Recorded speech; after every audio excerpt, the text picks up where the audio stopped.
Hello, everyone. Hi. Hello, everyone. Good morning. Hello, everybody. Happy Friday. Same to you. Thank you. Same to you.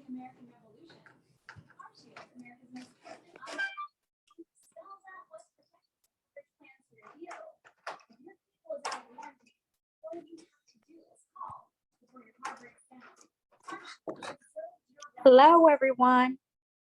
Hello. Hi. Hello.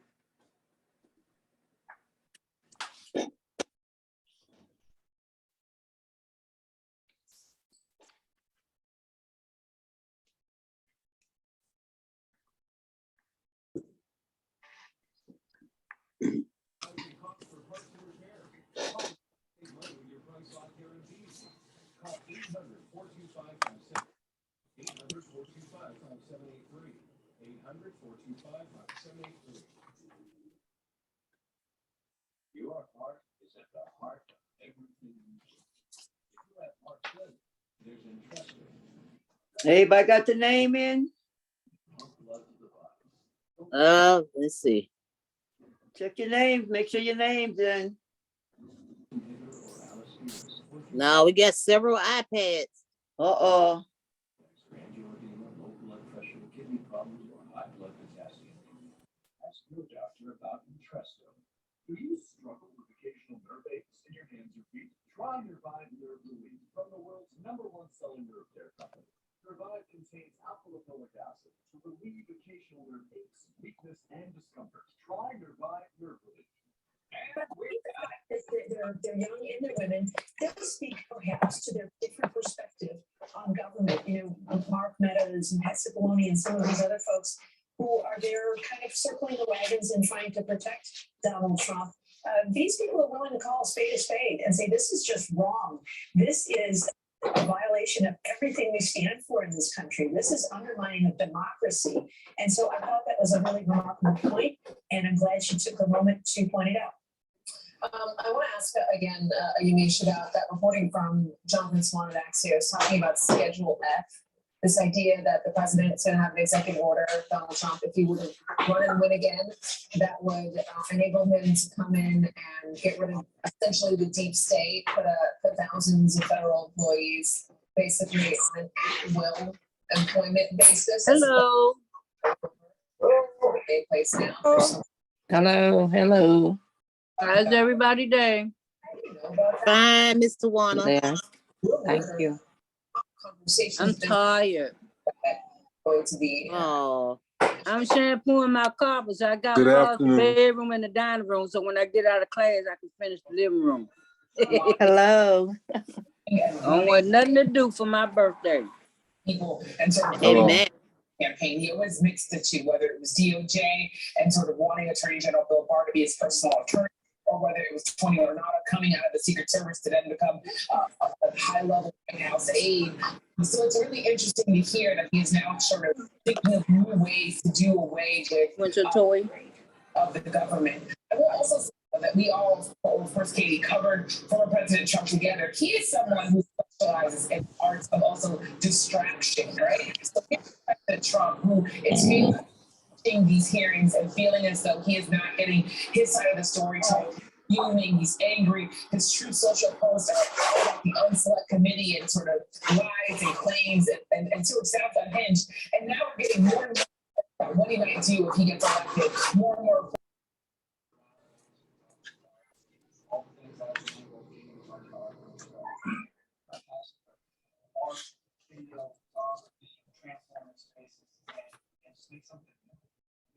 Actually excited about.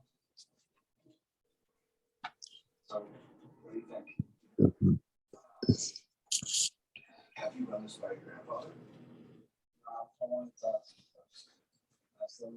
We got some Zoom user and iPad on here. They need to change it. Oh yeah, we have one. And then it's a person that got number 2. One, the same lady. She still have it on Zoom user. Hello, I don't know what I'm doing. Who's that? Who said that? My name is Wilder Bud in my first class. Your first class? Yeah. Where are you? Wave your hand. This relates to the question of fraternity. We are here There's a little box there. Here I am right here. You need to change from Here I iPad am. to your name. What I need to do? You need to change from iPad to your name. iPad. How I do that? Okay, go to I haven't participants. seen it yet. Say what? Well, you gotta tap at the top of your screen. All right. I see that. And you see participants, Yes. tap on participants, Okay. and then tap on iPad so you can type your name in.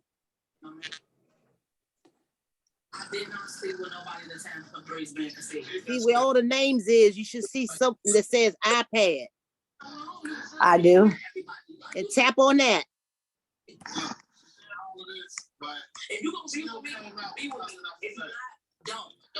I say it's happening on it, but iPad. I'm typing on it, but it ain't doing nothing. Did it move? Did it put in another block? Did it put in another link in there? Yeah. So there's that iPad, raise your hand, mute, rename. Rename. Okay, Hit rename. Okay. Yeah, type your name in.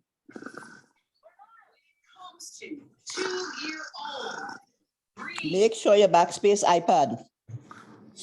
I did. Okay, then put your name in. Yeah. There we go. There you go. Good There job. you Good job.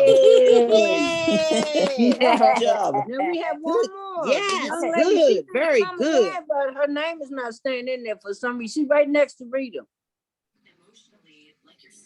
How come I Well, see myself? She is in the dark and she got a hand over it. You see her, Rita? Oh yeah, I see. Zoom Okay, user. yeah, we have to help her because she's been coming on like that for the last week or so. Oh, okay. Okay, there it is. Oh, it still says Zoom user. Yeah. We can't see her face. Been in here sharing for my coffee, girl. Okay, there she is. Okay, we just helped her last week. I mean, a couple of days ago. Yeah. Okay, Bam with the glasses. She got to unmute first. The bedroom, the hallway, and the dining room. But I'm gonna do that because that's when we got some truth and looks way better than me. So I'm gonna have to do the bedroom and walk with that too. Tap your microphone, the lady with the glasses. But I'm just letting you know the door is open because I'm. Yeah, she got to unmute first so she can hear us. Red glasses?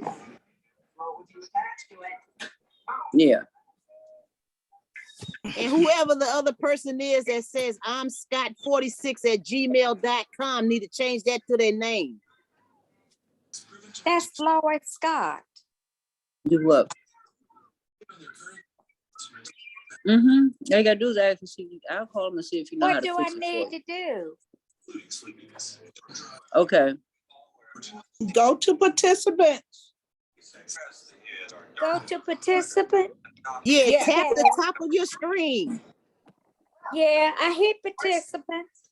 Okay, find the email address that you have and tap on that. No, I ain't do that yet. I did. And what it say? No, it's not that. I ain't done It's that not yet today. doing Every time you anything. go I play hit the it. plus sign. The plus out. You just no, it No. hit your email. You have to Find your find email. the email address in the participants. Find the email that you have. Yeah. I'm Scott46. But we helping the other I did. classes, other students It's in here not to help put doing their name up. anything. Backspace it out. It's #1 auto protection company. Their administrators have paid out over Okay, you ain't bring no Eagles down here? most vehicles from 5,000 to 150 miles. No, I know. I don't want you getting them from down here. Don't worry about nothing down here. What do I Yeah. need to do? Yeah, what? Oh. You- Oh, yeah. Where's the young lady with the Zoom user? She's sitting right next to Rita. We need yeah, she have to take her mic off so she can hear us. She can't hear us. Hear you, but it's Okay. not doing anything. Okay, did you tap the top of your screen and click on participant? Yes, I did. Okay, scroll down until you see your email address, because you put in your email address. It should be your name. Yes, my email address is in. Do Okay, you see tap on rename? that, because you want to change that. Tap What do on I your need? email. Tap I on tapped that. on my email. Yeah, tap on it. I did. Do you see rename? I don't see rename. Oh, Okay. Do you see? because we want you to get credit for the class today. I don't see rename. I see remove pin. Now the name is gone. Your name? Yeah, my name is gone. No, Your your name is email is still not there. in there? Let me see. It's still Do there. it. Do it again. Tap on it again, and then tap on participants. I tapped on participant and it's a list of names. Okay, now scroll down until you find your email address. My email is at the top. I tapped Okay, on it. click on that. Tap on that. I did. Okay, now you should see something say rename. I see rename. Okay, Tap click it. on rename Okay. and type your name in, your first and your last name. Take out your email and then type your name in. Yeah, take the email address out. Okay. It won't, okay. Come on, you can do it. Take your time. It's got, okay. Now what do I do? Did you get your email address out? No, because it's still showing. Yes, it's out. Okay, now type your name in. Put your first and Okay. your last name in. Then hit okay. Right.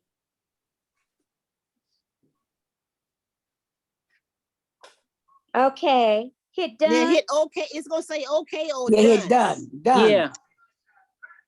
Okay. There you go. Hey, we got another Yay. one. Good Thank job. you. Good job.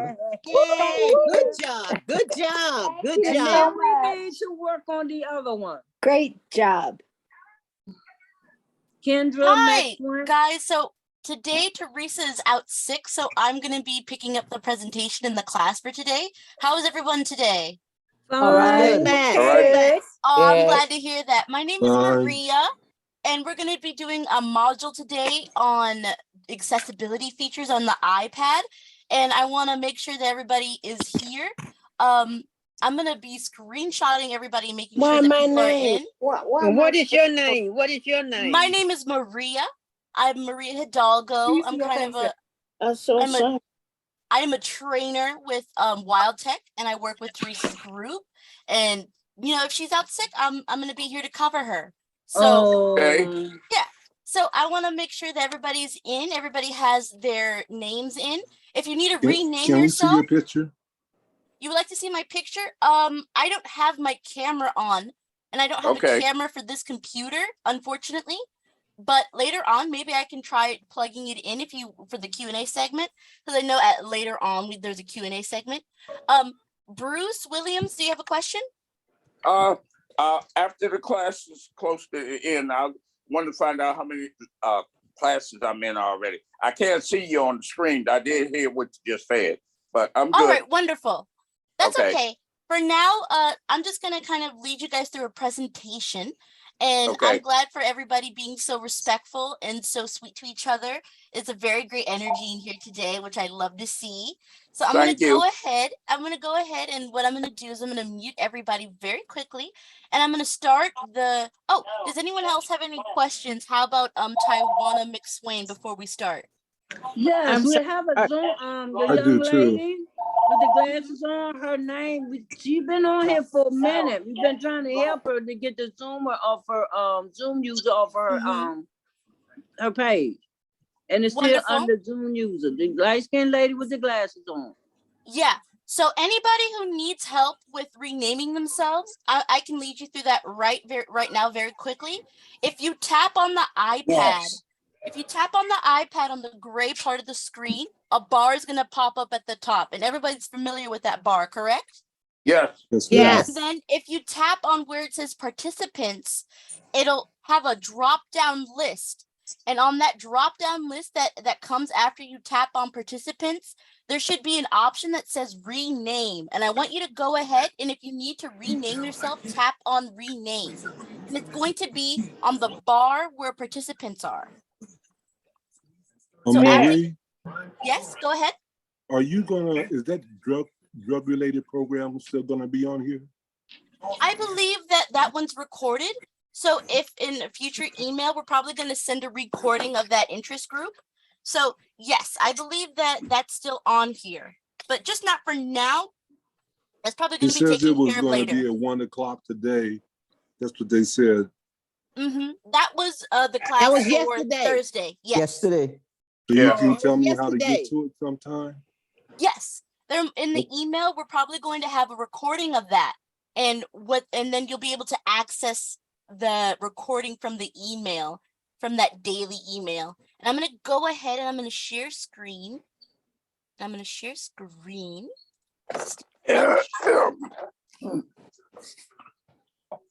Wonderful. Oh, give me one moment. I'm just setting everything up. And remember, guys, if you need to rename yourself so you can get credit for the class, go ahead, tap on anywhere on the gray part of the screen until the bar comes up at the top. And then afterwards, go ahead. There's going to be a bar at the top of the Zoom screen when you tap on the gray part of the screen. And Miss then, Maria, yes, go ahead. I apologize. I truly apologize. Do we have to rename ourselves? Yes. So so in order to get credit for the class, we need to see the names of who's attending. So that's why it's really integral that you go ahead and rename yourself. Otherwise, we don't know who's attending. Well, I thought once I sign in, my name would automatically be on their screen. All right. And your name is? Could you give me your name very quickly? Sheila Jones. Oh, Sheila Jones. She doesn't have to rename herself. She's already. Her name is already. It's already on there. I see Is that. it already on there, Miss Maria? Yes, It's it's already on there. there.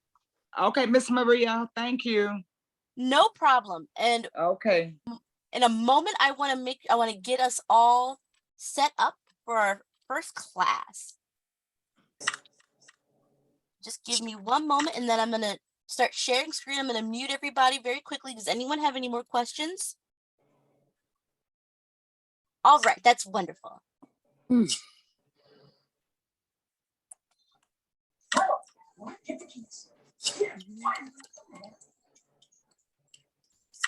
Okay, so I want to go ahead and start our class, and I'm going to go ahead and mute everybody very quickly.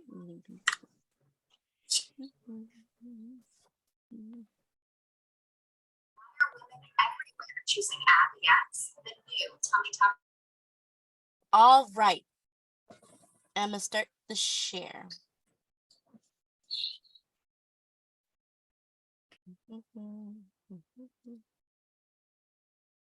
Wonderful. So this module is accessibility features on the iPad. And I know a lot of you deal with not just only low vision, but hearing impairment. And also there's people who touch, with the touch sensitivity on the iPad. Some people have shaky hands from arthritis. And I'm hoping that this module kind of helps people guide them into figuring out how we can make the iPad more intuitive for people to use.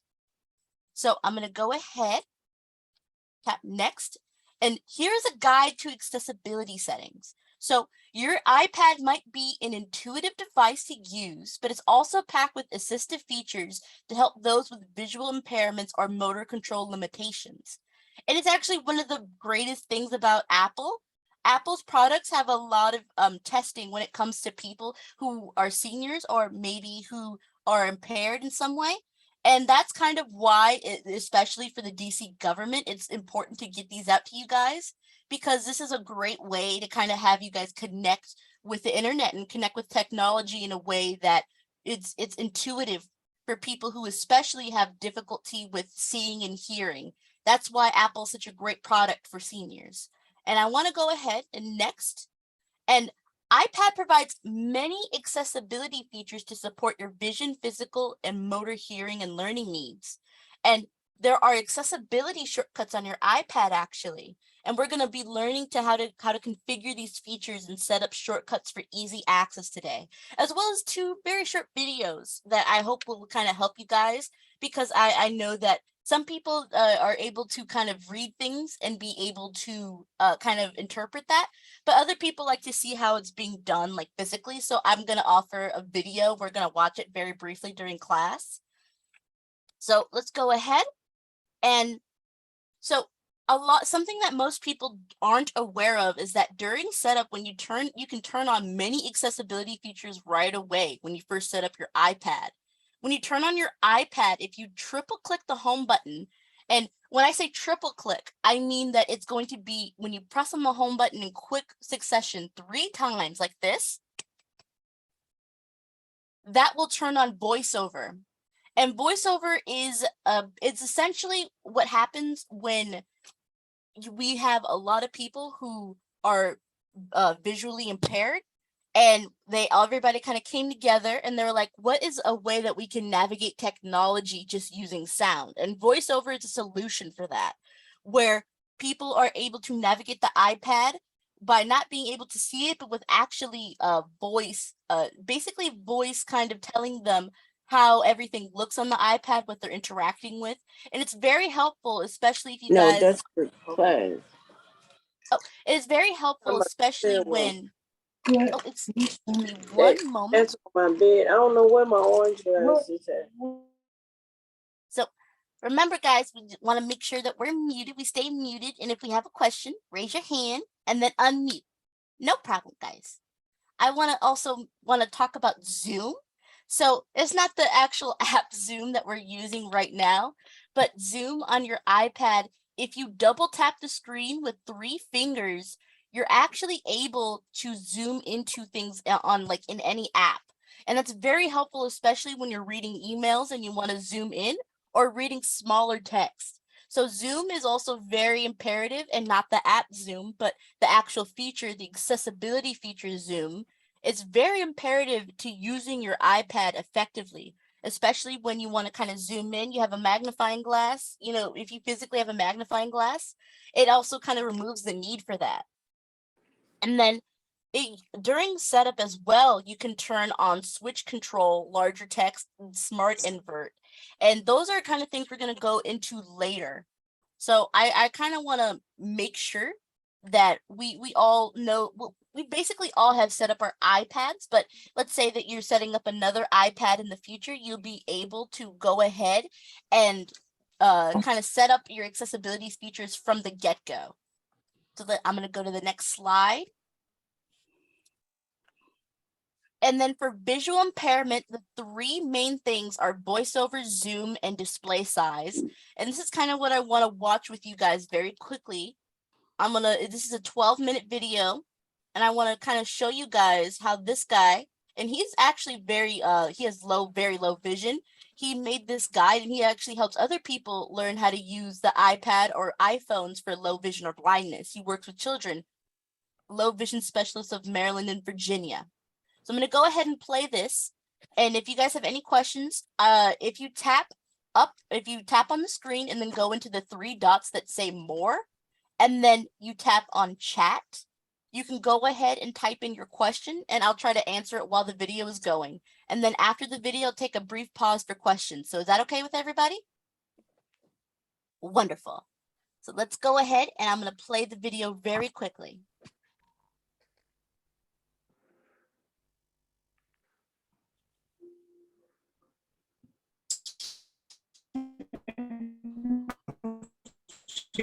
Chat.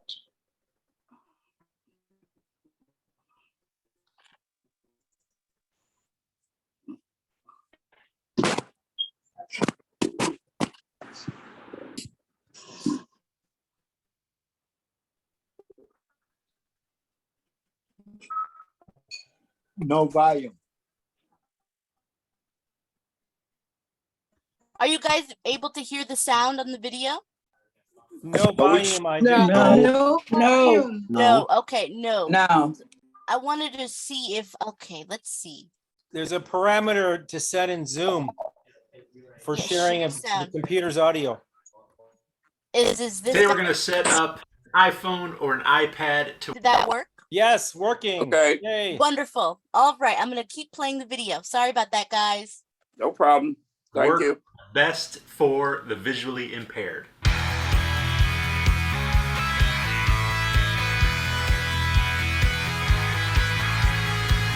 Hey guys, it's Sam with The Blind Life. So this video was requested by a viewer, and a big thanks to them for requesting the idea for this video. I had previously made a video showing how to set up an Android phone or tablet to work the best with low vision or just the visually impaired in general. And I had always thought about making one for an iOS device. Now, anytime I'm working with a client at work and I'm setting up their iPhone or iPad, there's a couple things that I do always to make it work the best that it can right out of the gate for the visually impaired. So today I'm going to show you guys how to do that. So when you first get your device, you're probably not going to be able to see it, okay? You're not going to be able to see the settings to go in and change them. So you can either have somebody help you change all the settings, or what I always do is just go ahead and turn on VoiceOver. And the easiest way to do that is to have Siri do it. Turn on VoiceOver. Okay, I turned on VoiceOver. VoiceOver's on. Now we're going to be able to change all of our settings. Now all of these settings are going to be great for low vision, and then some of the settings that we're going to do will work great for low vision and no vision at all. So if you're totally blind and you're setting up your device, some of these you can just ignore. They're not really going to apply to you. So the first thing I always do is change the background. When you first get this device, it has some kind of bright colored background. I don't even exactly remember what it is, but it's not going to work the best for low vision. You guys know low vision contrast. Contrast is super important. If I have a bright background on this home screen here, I'm not going to be able to see my icons as well. So the first thing is changing the wallpaper. Now this isn't going to be a tutorial on VoiceOver. Derek, Daniel, and I have a whole series called VoiceOver 101. You guys can check in both of our channels to get information about that, learn how to use VoiceOver. So I'm not going to go over that. We're just going to be Wallpaper. Heading. talking about setting up the device. Choose a new wallpaper. Lock screen wallpaper. Choose a new wallpaper. Button. Select settings. Heading. Now you have two wallpaper options. Dynamic wallpapers. Button. Still photo wallpapers. Button. Dynamic wallpapers or still photo wallpapers. I would recommend the still photo. Dynamic, it has movement, it has parallaxing effect, and that's kind of wasted on us, in my opinion. I think just the standard still photo is going to be your best bet. Now we're looking for a dark photo. For most of you though, the darkest photo is going to be the very last one in the list. A swatch of a page 2 of 2. And it's going to be the solid black background. You may also have a dark background with white dots. That will work too. If you don't have the solid black, that'll work also. You can also go into an app, download an app where you can download wallpapers, and you can search for different kinds of wallpapers, different dark colored wallpapers. You can have a little bit of style, a little bit of a decorative wallpaper, just as long as it carries that dark theme. So you can set this to your home screen and your lock screen as well. Now we're going to go into display and brightness. Brightness. Heading. I like a bright screen. Sometimes I'll be working with consumers and they'll give me their device and it's so dark, it makes it really hard to see. Brighter is going to be better. Now, of course, you're going to sacrifice battery life. If you go brighter the screen, the more battery you're going to use. But, you know, in my opinion, that's a sacrifice I'm willing to make as long as I can have a nice bright screen and see what I'm trying to see. So I always boost the brightness. Now, if you're using one of these larger iPads, you may have an option in display and brightness for display zoom. That's where you can make everything larger on the screen. It takes advantage of this bigger screen. So if you are using that, I recommend changing the view from normal to zoomed. Now we're going into the general section so we can get into the accessibility. Software airdrop. Handoff. Multitasking and dock. Accessibility. Button. Selected vision. Heading. We're going to turn zoom on. Now when you turn it on for the first time, it's going to pop up in a little window. If you want to do full screen zoom like I do, I prefer full screen. I think it works better for me personally. Some people like the little window. But if you want to switch to the full screen, that's going to be the zoom region. So we're going to keep going down the list here. Zoom magnifies the int. Double tap 3 fingers to zoom. Track 3 fingers to move around. Double tap 3 fingers. Follow focus. Smart typing. Smart typing will switch to show controller. The zoom controller allows zoom region. Full screen zoom. There's the zoom region. Selected. Full screen zoom. Window zoom. So this is where you can switch. During this part of the video, I also want to let you guys, hone in on how he's controlling the iPad with not by tapping on kind of what's going on, but by swiping and using his fingers. And I want you guys to kind of pay attention to that because VoiceOver requires a unique set of gestures in order to navigate your iPad. So while he's going on and what's going on in this video, if you're interested in VoiceOver, I would like for you to kind of pay attention to how he's moving his fingers because that's a very important part of using the VoiceOver feature on the iPad. Otherwise, it might be a little confusing at first. I mean, it's always going to be kind of confusing at first, but it's all trial and error. And as you see, you kind of you build up a language with your iPad and you build up it's muscle memory almost. And that with this guy, you can tell he's been kind of doing this for a while. And I just kind of want to point that out. Look at his fingers, look at what he's doing and how he's selecting things by gesturing on the bottom right of the iPad, because that's how you're going to be able to use VoiceOver. All right, I'm going to continue. Between the two different styles of the magnification. Zoom region. Now for some people, they're going to want the screen inverted. They're going to want the black background with the light colored text. So if you are one of those people that would prefer, you're going to go into display accommodations. Select invert colors. Off. There's a lot of settings in here for colors. So I recommend investigating this section here, but we're going to go into the invert color. Enabling invert colors. Off. Button. Smart invert. Off. So you have two versions in here. There's a smart invert and the classic invert. Smart invert is going to invert the background, but it will it does a pretty good job. It tries to not invert like photos and your icons on your home screen. If you want the inverted screen, I would recommend the smart invert. Larger text. Button. So this section is where you can bump up the size of your text on your on-screen text and the font. You can go pretty big, and then you even have an option to bump it up even more for accessibility reasons. You can turn bold text on or off. Button shapes. Button shapes, I turn that on. That puts a shape around some of the buttons in the different areas of the operating system. Makes them easier to see. So in this section, increased contrast, you can play around with some of the settings to make things easier to see. I turn off transparencies. When you pull down the notification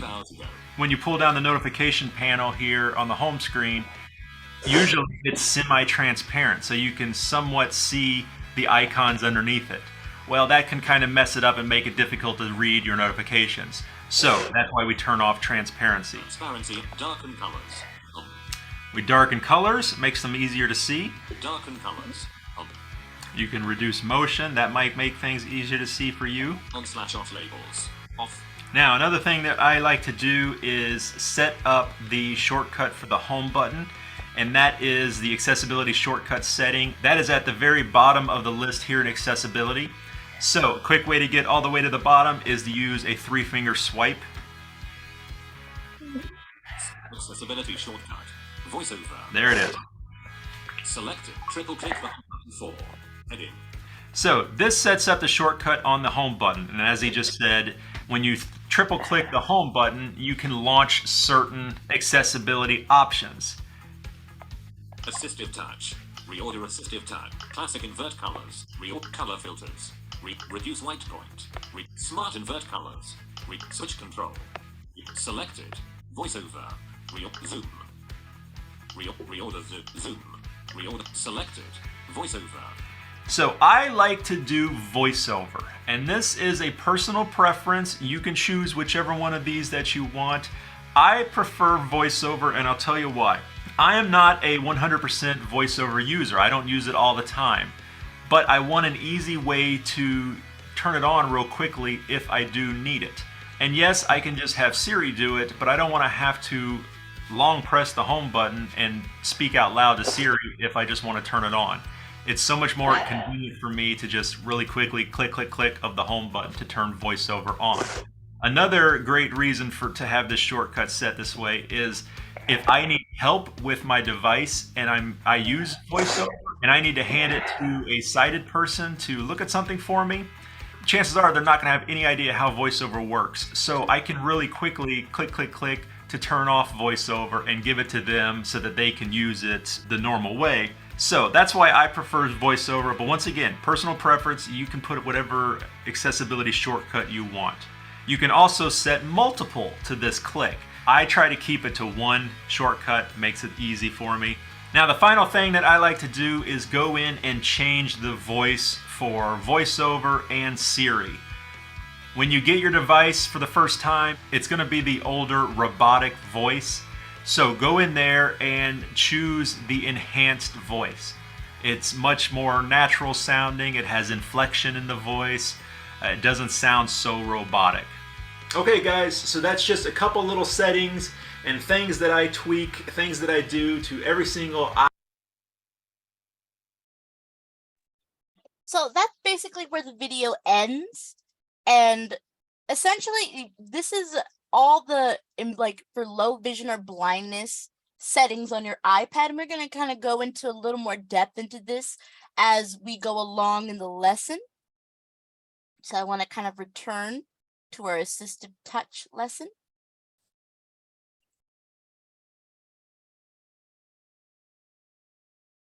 So for visual impairment, I want to talk a little bit about,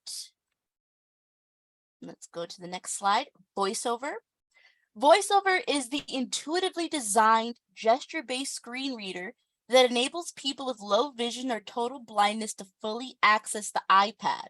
And with VoiceOver, a gesture-based screen reader, you can use iPad even if you can't see the screen. So VoiceOver gives an audible description of what's on your screen, from battery level to who's calling to which app your finger is on. And you can also adjust the speaking rate and the pitch to suit your needs. So VoiceOver, like I said, is one of those things that people came up with when kind of figuring out how to make technology more accessible for people who can't see very well. And it's kind of intuitive and kind of not. It's all about trial and error. And I feel as though most people, they're going to get it when they're starting to use it on their iPad. So I want to go to the next slide.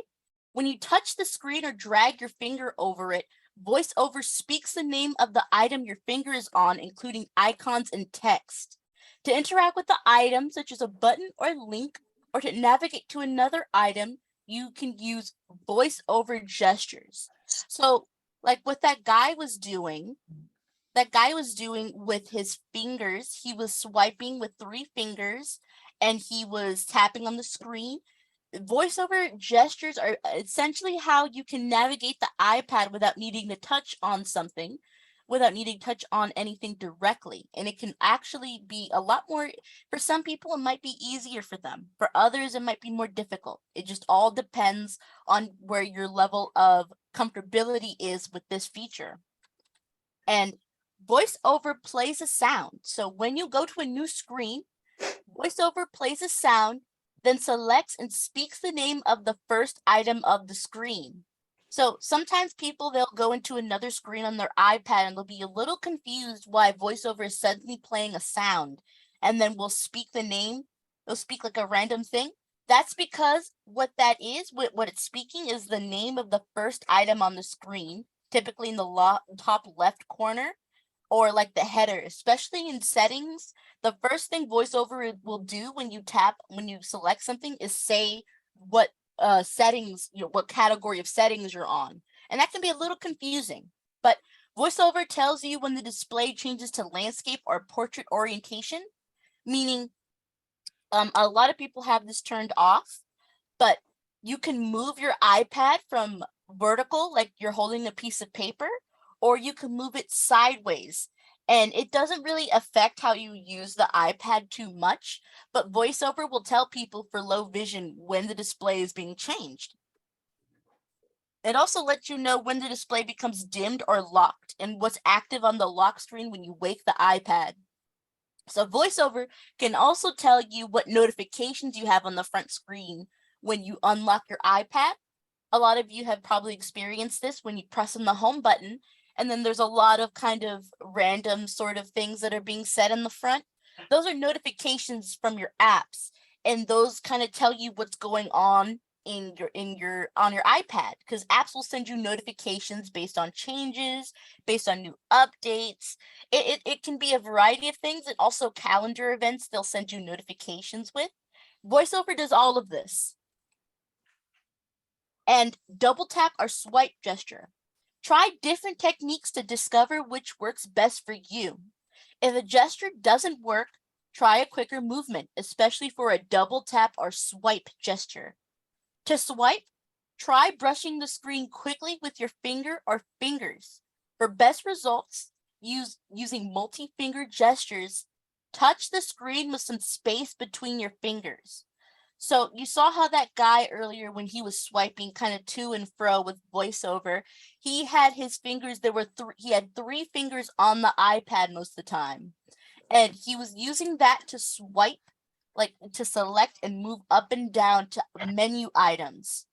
And especially sometimes when we have our fingers close together, we'll have our fingers not spread out. Like for example, I'm holding up 3 fingers, and when they're spaced out, you can swipe on the screen. But it might not take that when you have your fingers close together. So it's good to try to have your fingers spread out when you're using VoiceOver gestures on your iPad. And then setting up VoiceOver is pretty simple. You go to Settings, Accessibility, and then tap on VoiceOver. VoiceOver will be one of the few menu items when you go into settings. It'll be when you go into settings and tap into accessibility, VoiceOver will be one of the first items on the top kind of block of settings that accessibility offers. And to turn on VoiceOver, you're going to tap VoiceOver Practice, then double tap to start. And that's very imperative to learning how to use VoiceOver, because it's kind of hard to sort of figure it out on the fly. It's best to use the VoiceOver Practice because it will guide you with a voice on how to use your fingers to navigate the iPad with VoiceOver. That VoiceOver Practice will literally guide you. So I will always recommend using VoiceOver Practice when you're learning how to use your iPad with VoiceOver. And then they will ask you, and they'll kind of guide you to practice the following gestures with 1, 2, 3, and 4 fingers. You can try tapping, double tapping, triple tapping, swiping left, right, up, or down. And when you finish practicing, you can tap done, then double tap to exit. Oh, I'm hearing some feedback. Give me one moment. Make sure you guys are muted. If you have a question, just raise your hand and I'll answer it. And I can see one person has a question. Is that Anne? Yes, I thought that, you know, each day I tried to ask a question, but it has so many hands up. So I was putting my hand up early after the session today. So right now it doesn't have, I played with the computer today and I had a split screen and I can't get it back to just single screen and I didn't know how to do it. Well, I will be able, I'll try to help you out when we finish the lesson. Yeah, so that's why I put it up there this quick, because No every problem. day there's so many hands up. I never get a chance to ask a question. Okay, I'll let you continue on in your teaching. No problem. So next, I'm going to go to the next slide. And to make the iPad better for visually impaired people, in the Settings app, go to General, Accessibility, and then you're going to be able to see the low vision options. There's font that you can change the font size. So one is font, larger text starting in iOS 8. The iPad allows you to increase the text size from approximately 8-point font to 28-point font. And 8-point font is very small. So 28-point font is like the biggest the iPad will offer. You have bold text, which will make the text bold for you. So let's say that you're seeing text and it's kind of too skinny, too thin to really make out. Bold text will help you there. Invert colors, because inverting colors helps the contrast and helps people see a little better. So if you're not sure if inverting colors will help you, try it once. If you don't like it, then just turn it off. It's easy peasy. Grayscale, for people who have color blindness, is also very helpful because it removes an extra element of color that can be kind of difficult to make out, especially like when you're first starting out with the iPad. So that's also one thing. Brightness, very important, as the guy in the video was talking about. Even though brightness kind of does eat up your battery, meaning your iPad will lose the charge quicker, it is good to have to kind of toggle your brightness and see where you're at, because sometimes people say the screen is too dim, and seeing the screen brighter generally always helps with being able to read and make out what's on your iPad better. So I would say, like, kind of mess around with your brightness a little. And increasing contrast as well, there's an option for that where you can just straight up increase the contrast without having to go into invert colors, grayscale. If you're just interested in only contrast, then there is that option. Reducing motion, which is reducing kind of the animations on your iPad, because you guys can probably have noticed that sometimes when you tap on something on your iPad, it'll make a little motion and it'll kind of like move around, and that can be a little disorienting for some people. So reduce motion will be able to help that. And then on and off labels. There are labels to your icons that the iPad can use, and that will be actually explained in a later slide. So I'm going to go to the next one. And if you guys want to go ahead and write any notes, go ahead and write notes. Or if you can, there's also an option to screenshot. If you know how to screenshot any slides on your iPad, go ahead and do that now before I go and kind of go to the next slide in 3, 2, 1. So Zoom, and not the app Zoom, but actually Zoom, as you can see here, it's right under VoiceOver. In many apps, you can zoom in or out on specific items. For example, you can double tap or pinch to look closer in photos or expand web page columns in Safari.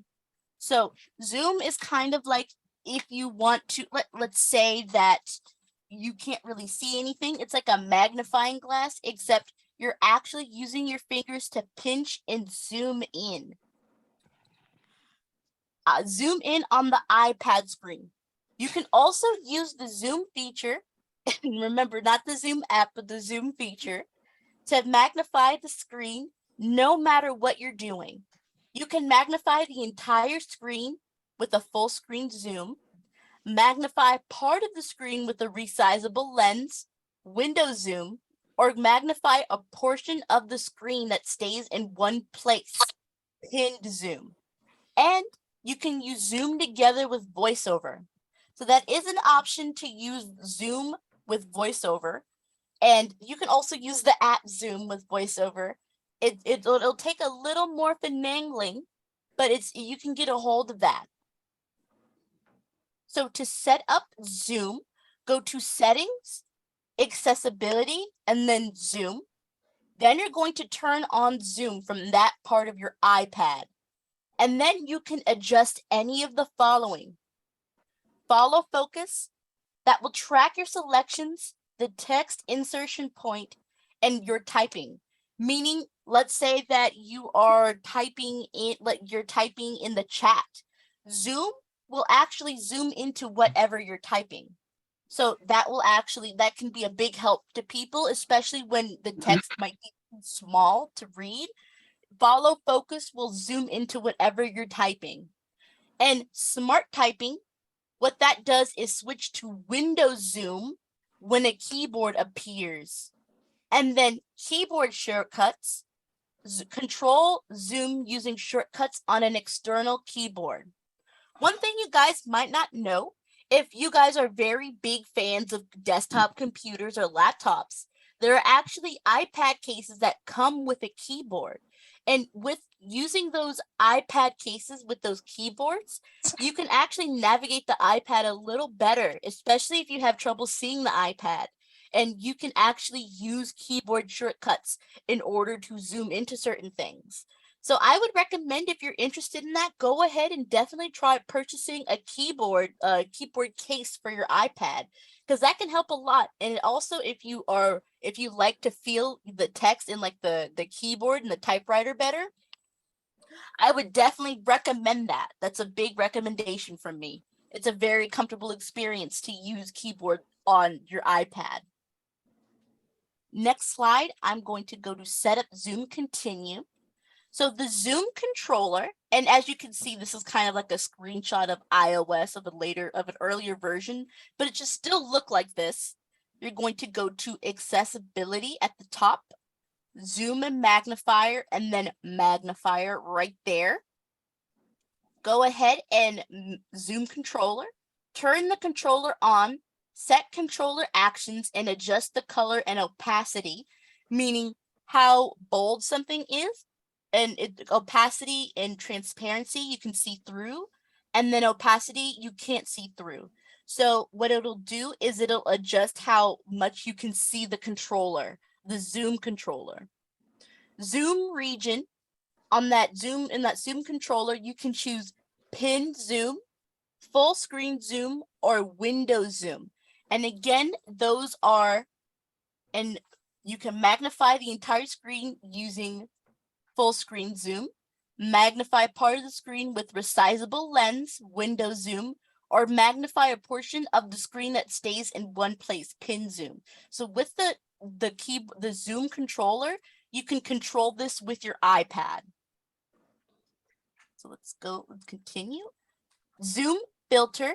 So what this will do is choose none, inverted, grayscale inverted, or low light. These are the options in which, go ahead, and whoever needs to answer that, go ahead and answer that. Make sure you stay muted if you got some background noise.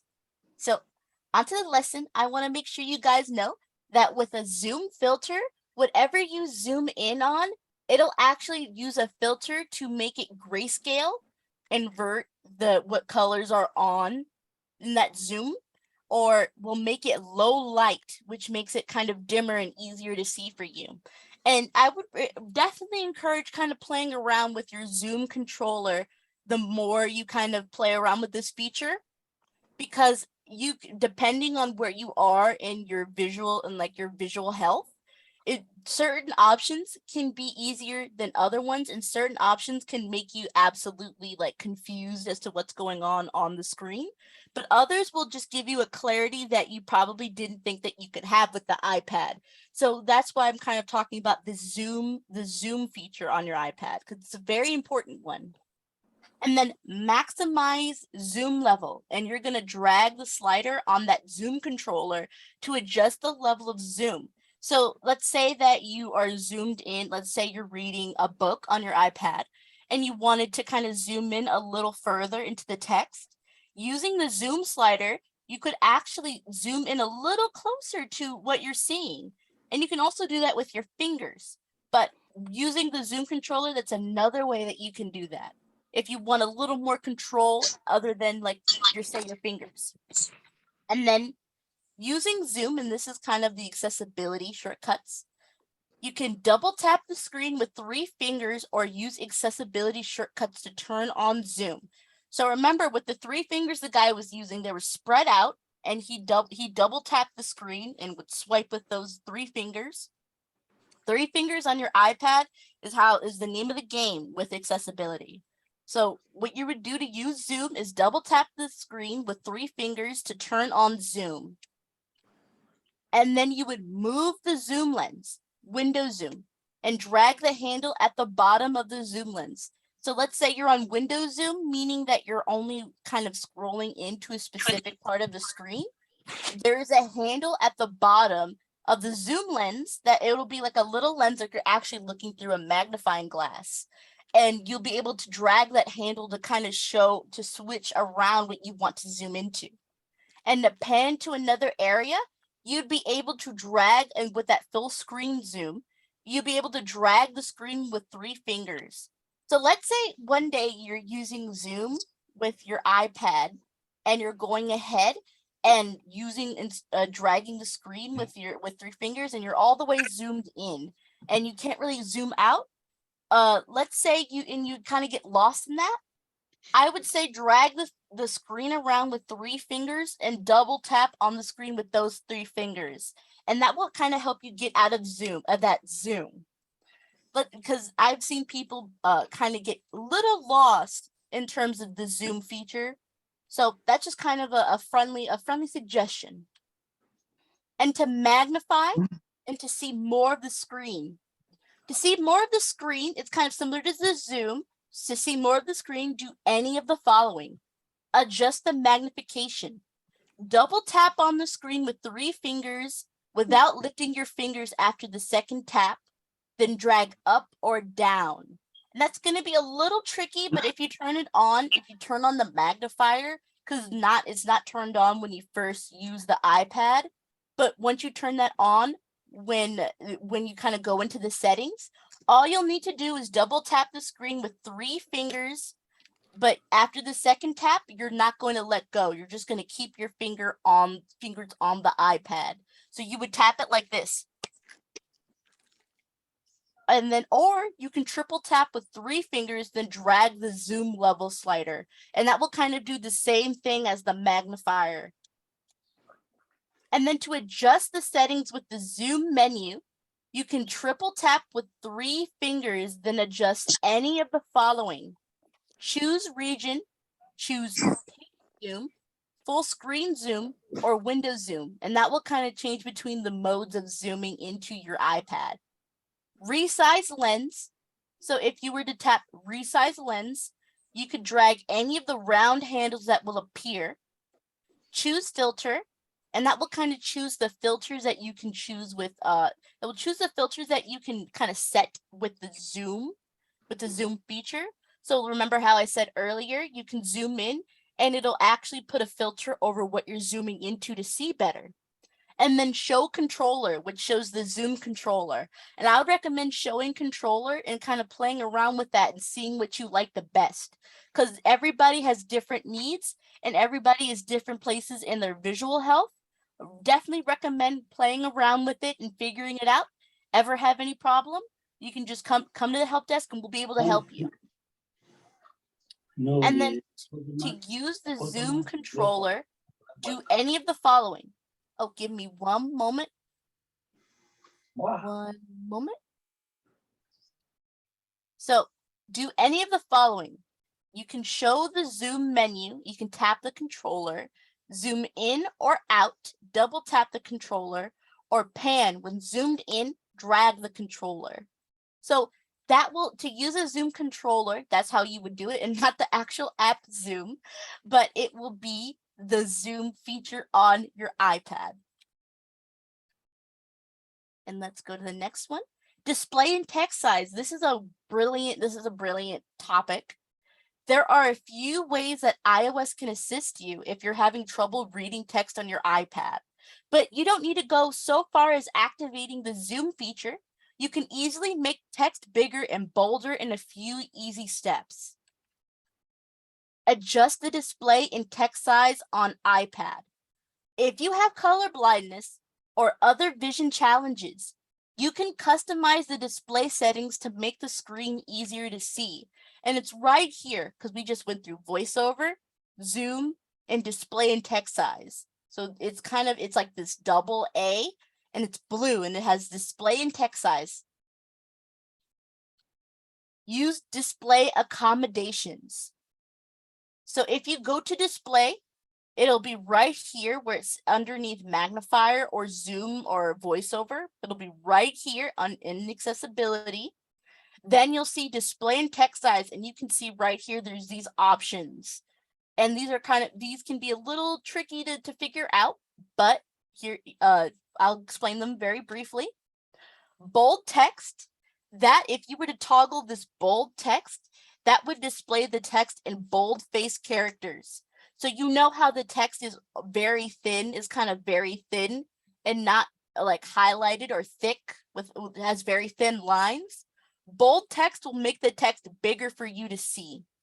And then larger text turns on larger accessibility sizes. Then you'll be able to adjust the text size using the font size slider. So that's actually how you can make text bigger on your iPad.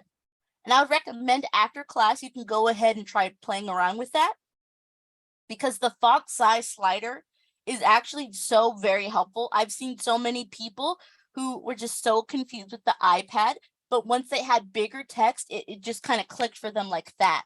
So I would recommend, if you're finding difficulty in kind of understanding what's going on your iPad, because the text is just so small and tiny, go ahead, go into display and text size, go to larger text, and then you're going to turn on larger text, turn on larger accessibility sizes, then adjust the text size using the font size slider.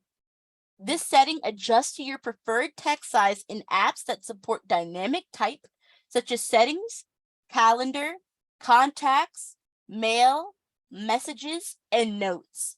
So in these, and especially in mail, I know that can be a difficult thing with the text being kind of small at times.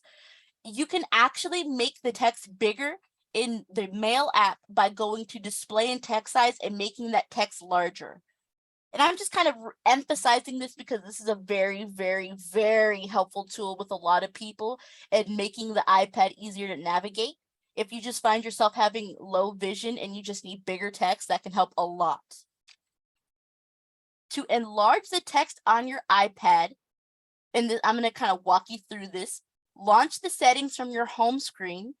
You're going to tap accessibility, then tap display in text size, which is right here. It's going to be in your settings app.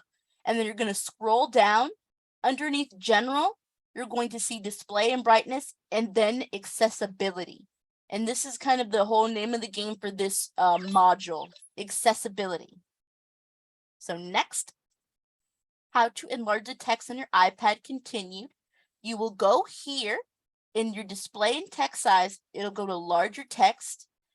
Tap the switch next to larger accessibility sizes, which is going to pop up once you tap on this larger text. You're going to see this toggle. It'll say larger accessibility sizes.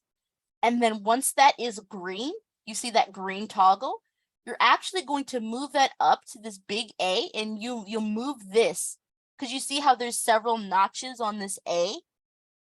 That's the small A and that's the big A. To make your text bigger, you would move this dial over to the right. To make it smaller, you would move it to the left.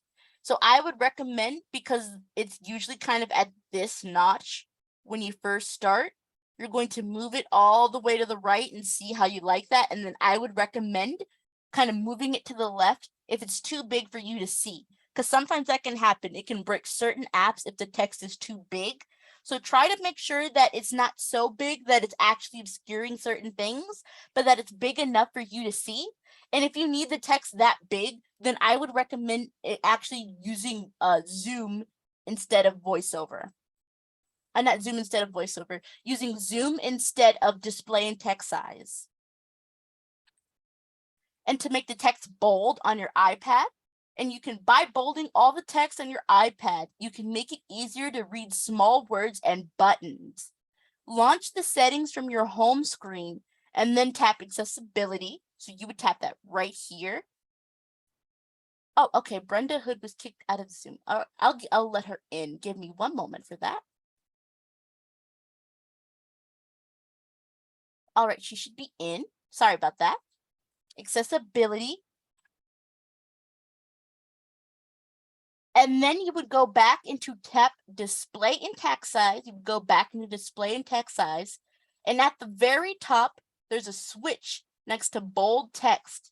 And then once you toggle that switch at the very top of this, it will actually, all the text on your screen will appear in bold. And it will make those thin text lines, thick text lines. And that could actually make it a lot easier to see. I actually have bold text enabled on my iPad because sometimes it's just so thin, and especially at night, it can be very hard to see. Display and brightness settings. So there's button shapes. The setting underlines text you can tap, and this will be in display and brightness settings. On and off labels. This setting indicates switches turned on with 1 and switches turned off with 0. So let's say you don't have bold text turned on your iPad. That will be on 0. The switch will actually say 0. But if you were to turn on bold text, the switch will actually turn on with a 1. It'll turn into a 1. And it kind of removes that button kind of look, where you can switch things from on and off. Something, if a feature is off, it'll say 0. If the feature is on, it'll say 1. And then reduce transparency. This setting reduces transparency and blurs on some backgrounds. So let's say that you're seeing that things on your iPad are a little blurry. This feature will actually reduce that transparency and will make it more opaque, so it's easier for you to see text in comparison to that.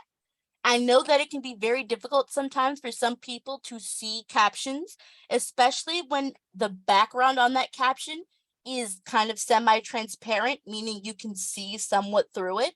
So reducing transparency can help if you have trouble seeing text over transparent backgrounds. Increasing contrast. This setting improves the contrast and legibility by altering color and text styling. Apps that support dynamic type, such as settings, calendar, contacts, mail, messages, and notes, will adjust to your preferred text size. So these are kind of settings to keep in mind with display and brightness settings. And definitely after class, I would recommend kind of looking around, shopping around your iPad, and kind of looking and seeing what works for you and what doesn't work. Enable button shapes and label. This setting underlines text you can tap. For those who can't quite see the text to read it, backing out of settings or tapping calendar dates might be difficult. The accessibility menu in the settings app will be your best friend if you're looking to improve readability. When you add button shapes, the iPad basically highlights any button by adding an underline to it, making it look more like a hyperlink. So you know how in the Zoom meeting, for the Zoom meeting, we have that blue text that will say HTTPS:// that's a hyperlink. So things that you can tap on your iPad will look more like a hyperlink or like an actual link that will take you to somewhere on the web page, but will actually take you to that app that's being underlined. So that can also help improve readability if you want things underlined on your iPad. The iPad will also shade certain buttons as well.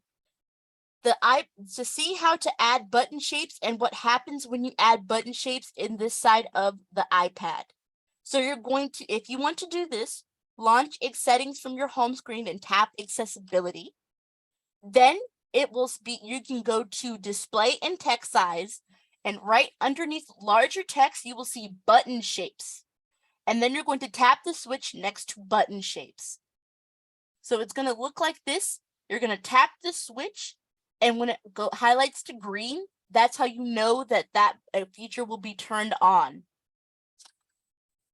How to enable labels. Labels may be used for any combination of identification, information, warning, instructions for use, environmental advice, or advertising.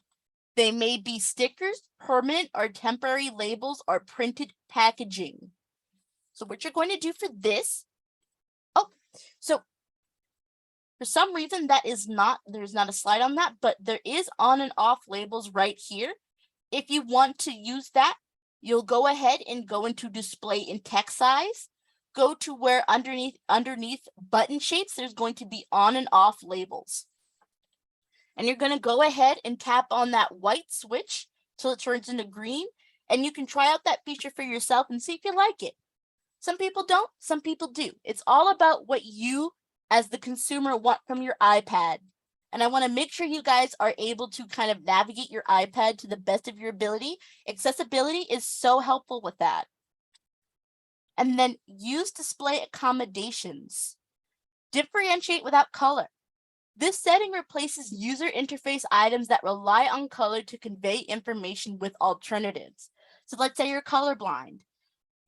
Instead of using user interfaces that rely on you having to see a specific color to see if something is turned on or off, like say with the switches, when something is on, it'll be that gray. When something is off, it'll be that gray. And when it's on, it'll be green. And differentiate without color will actually help you be able to tell things apart without needing color on your iPad.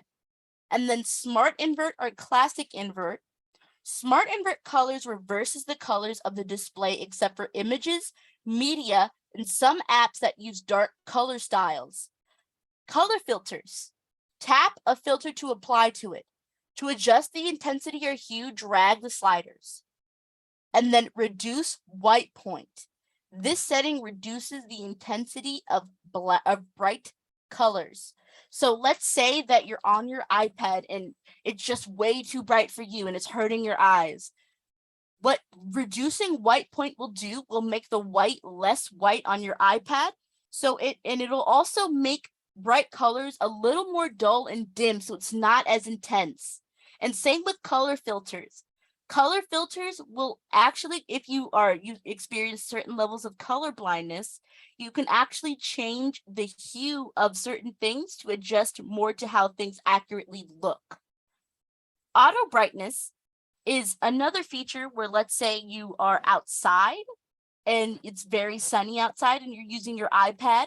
Auto brightness will actually turn the brightness depending on the surroundings. So this setting automatically adjusts the screen brightness for current light conditions using the built-in ambient light sensor. So something kind of cool about your iPad is that it actually comes with a sensor that detects how much light is around the iPad. So depending on how much light is around the iPad, it can actually adjust the brightness of your iPad for you without you needing to do it yourself. Adjust the text size when you're using an app. So open Control Center and tap that double A. If you don't see that double A, it's from earlier. And it actually comes with, it's actually over here in that accessibility with the brightness and that larger text. You'll see it over there. And then you're going to open Control Center, then tap AA. If you don't see that double A, add it to Control Center by going to Settings, Control Center, then choosing the text size. Then you can drag the slider up or down to increase or decrease the text size. To change the text size for all apps, tap all apps at the bottom of the screen. So on that control center, you can actually change the text size for all apps on your iPad, not just the ones, not just your calendar or your mail or even just your notes. It'll change that text size for all apps. And then another more voiceover stuff, especially with using voiceover. VoiceOver changes the gesture you use to control iPad. When VoiceOver is on, you must use VoiceOver gestures to operate the iPad. To turn VoiceOver on and off, you can use any of the following methods. You can activate Siri and say turn on VoiceOver or turn off VoiceOver. I know a lot of people haven't kind of used Siri yet. Feel free to dip your toes in that by long pressing on the home button. And it'll kind of get you through a setup, like a setup wizard, as we say in the tech, where it'll kind of set up a program or feature for you. There's going to be a Siri wizard where it will help you set up Siri for your iPad. And once you set Siri up for your iPad, you can use Siri and say turn on VoiceOver or turn off VoiceOver.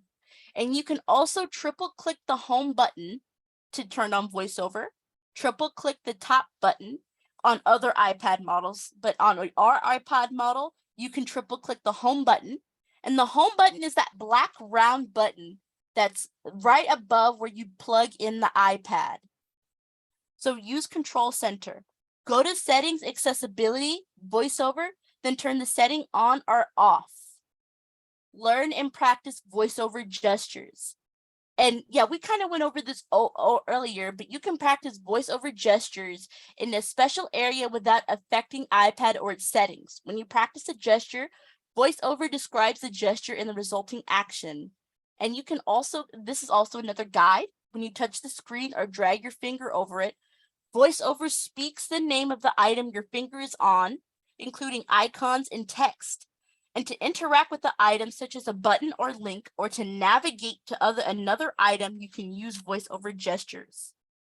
And then, here is another video for how to use iPad magnification accessibility feature for orientation and mobility. And I'm going to play this video, and then I'm going to open up the Q&A section. So this is our last video for today, okay, guys? Because I know it's 2, and I know you guys are probably hankering to kind of get some lunch. I'm also a little hungry myself, so I'm going to go ahead and play this.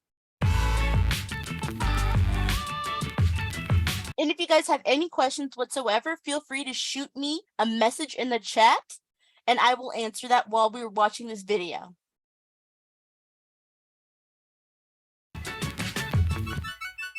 Hey everyone, Mike Mulligan here. Thank you so much for joining me today. I am a certified orientation mobility specialist, and today I want to talk about the magnification feature that is built in free in iPhones and iPads for orientation and mobility purposes. So for those of you who don't know, iPhones and iPads come with a free built-in accessibility feature that you can use your phone or iPad for magnification. And this can really be helpful in many different settings, including orientation and mobility.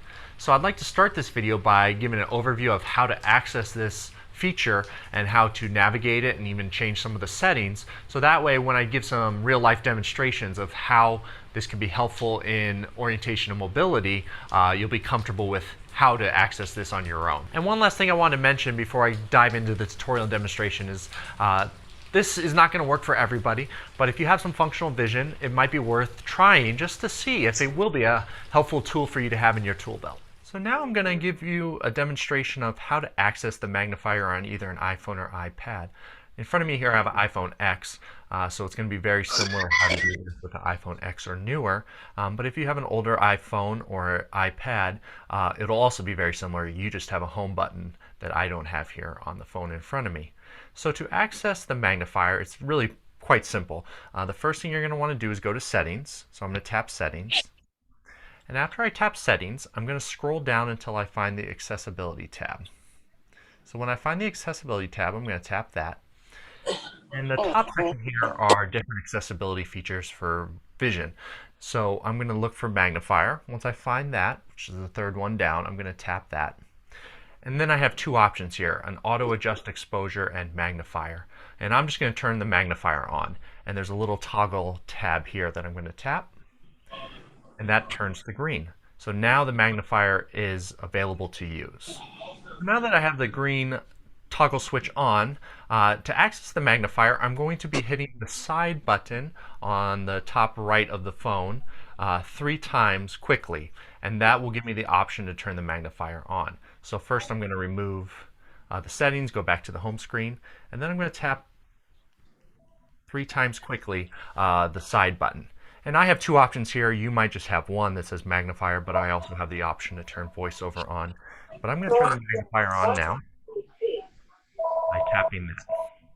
Hello? So now the magnifier is on, and in front of me here I have a box propped up against the wall, the top of a box, and I'm going to just demonstrate some of the features of the magnifier. So the magnifier has several different features. The first one I want to show is zooming in and zooming out, really the basic feature. There's 2 ways to do this, and both are pretty simple. First, I'm going to tilt the screen here a little bit to make it a little easier to see. But if I scroll up on the screen, zooms in. If I swipe down on the screen, it zooms out. And there's also a little toggle bar here that if you drag right, zooms in, drag left, zooms out. And it can zoom in quite far. So that's pretty awesome how far it can zoom in. One thing notice, I'm not even holding it, I'm using a tripod, and it's still kind of shaky. So if you feel that what you're zooming in on is a little too shaky, you can lock the screen by hitting this white circle button. And when you lock the screen like that, it's essentially taking a picture, but you can lock the screen and then you can zoom in and zoom out without the picture all jumping around and all wobbly. And to unaccess that when you're done, you just hit the circle again, and then you're back into what I like to call live mode. So another pretty cool feature is there is a tab here to turn the camera light on or off. So if you tap that, it turns the light on, turns the light off. A little hard to tell. I don't see the check, in a but dim area, that could be really helpful. Say, and then one last thing I want to show you is if you tap the bottom right tab, it looks like 3 circles. That gives you the option to change different contrast and colors. So now I tapped white blue. There's a yellow blue, a grayscale, and there's quite a few that are worth kind of looking through, seeing what might work best.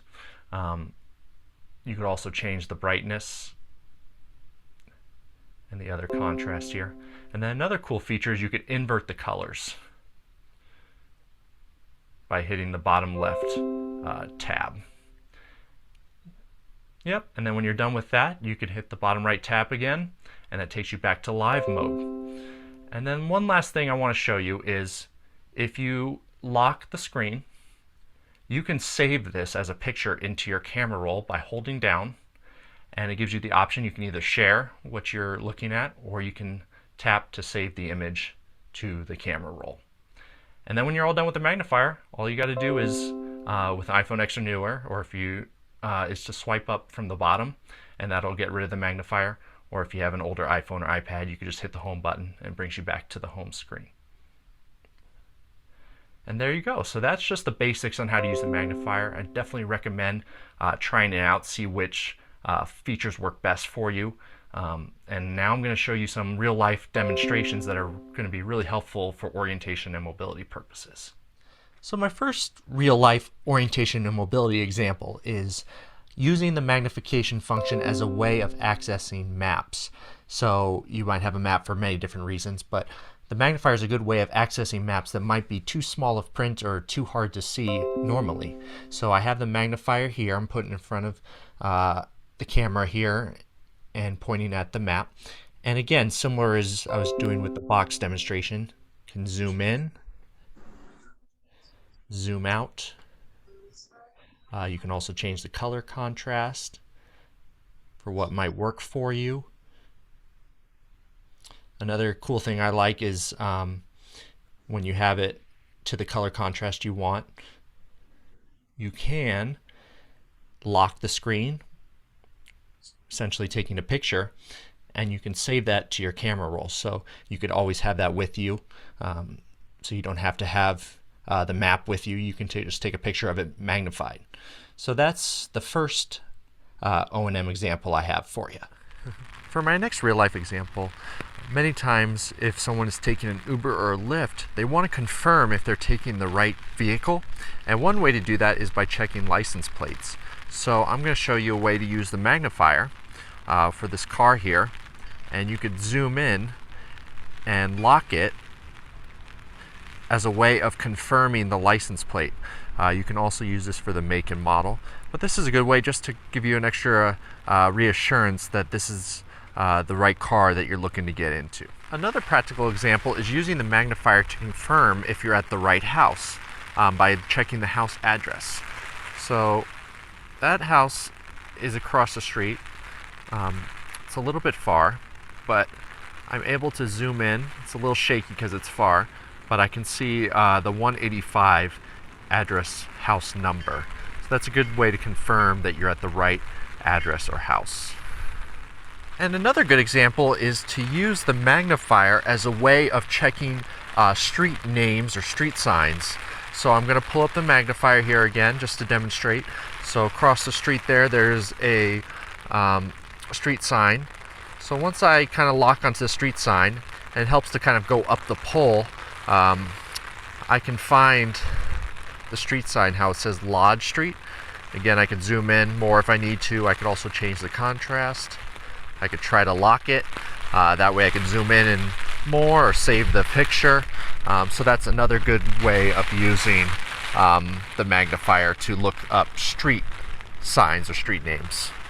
And then for my final example is using the magnifier as a way of checking pedestrian signals as well as street lights. So I can have the magnifier, I can try and find the pole, and then I can zoom in to see if the signal is a walk or a not walk. So that's another good example of how you can use the magnifier. So if you have an iPhone or iPad and you think you would benefit from having some magnification or some color contrast, I would definitely recommend practicing this and trying it. See if it works for you. Why not? If you have an iPhone or iPad, it's free, it's easy to try, and just see if it's the right fit for you. And thank you so much for joining me today. I hope this video was helpful in learning how this magnification feature can be helpful for orientation and mobility. Have a wonderful day. Bye. So everybody, that is that video. Oh, you want to learn? Ooh, okay.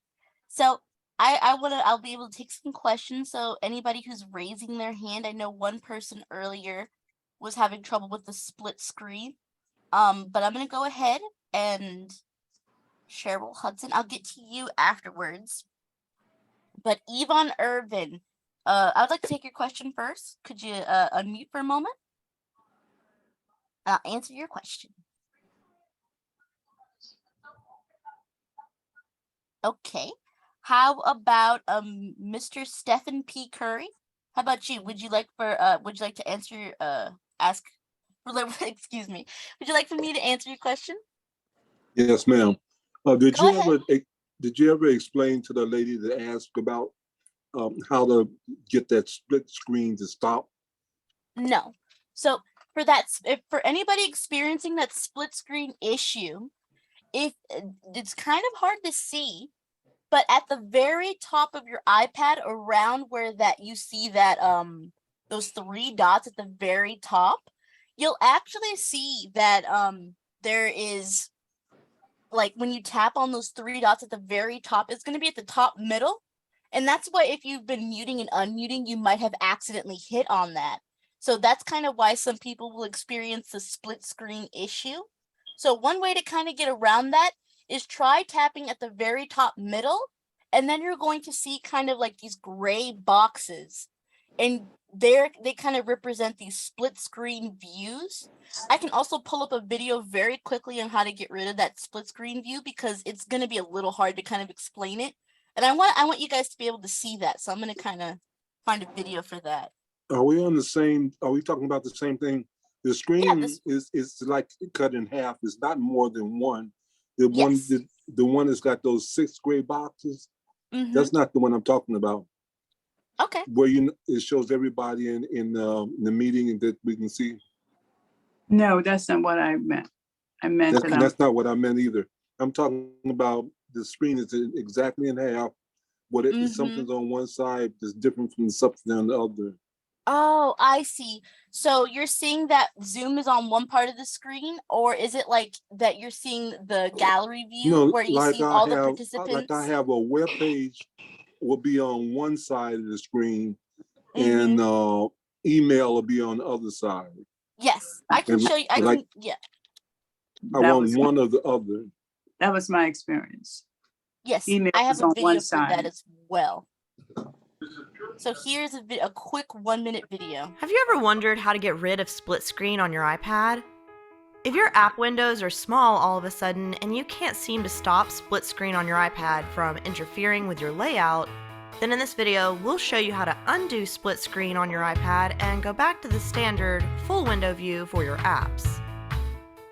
To stop split screen from happening accidentally, watch out for the 3 dots at the top of your app windows. So you'll see these 3 dots at the top. If you tap on these, it'll show like those kind of gray windows. It'll show like a gray window. She's about to tap on that. Dragging this how icon will cause all kinds of variations in window size and placement, so it's a good tip to know going forward. If you've accidentally entered split view though, we'll show you how to undo split screen so that you can go back to seeing your apps in their normal size. To do this, tap and drag the black divider bar to the left or right edge of your iPad in split view. The direction you slide the divider will determine which side of the screen is closed and which remains.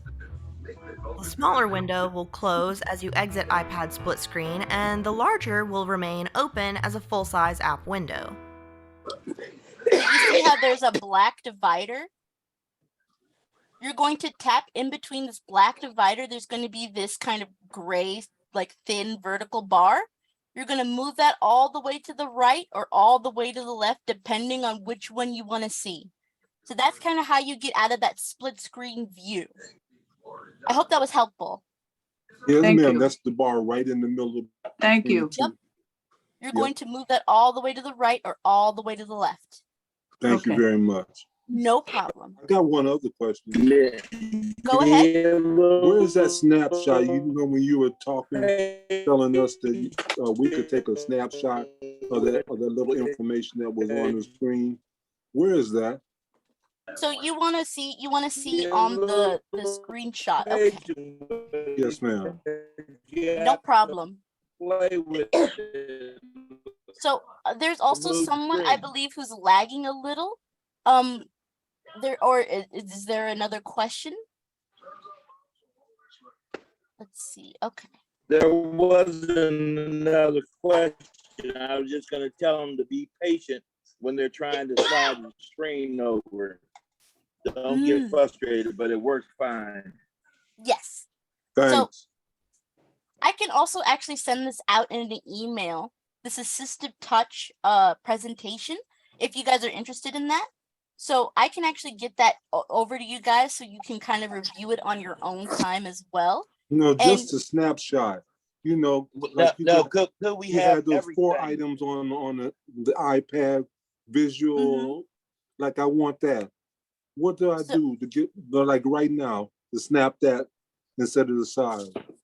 So in order to take a snapshot on your iPad, and it's going to be a little tricky, but I'm pretty sure what you do is actually what you're going to do is you're going to press the power button and the home button at the same time.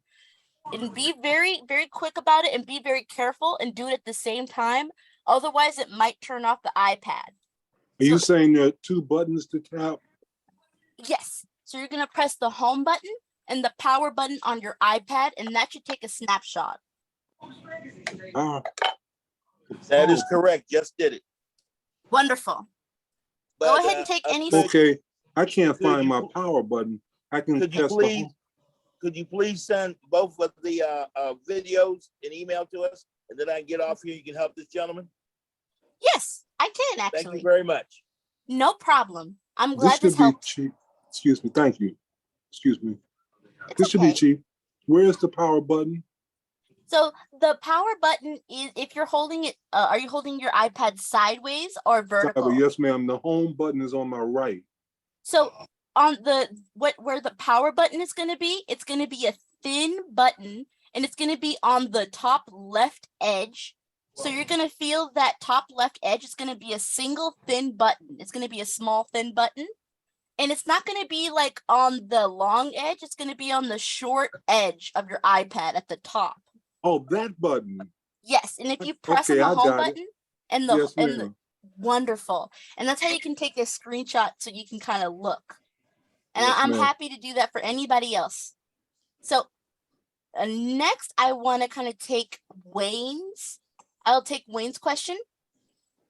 Thank you. No problem. Thank you. I appreciate you. Lovely lesson. My question was about the battery life, and mine don't last that long, maybe a couple of hours.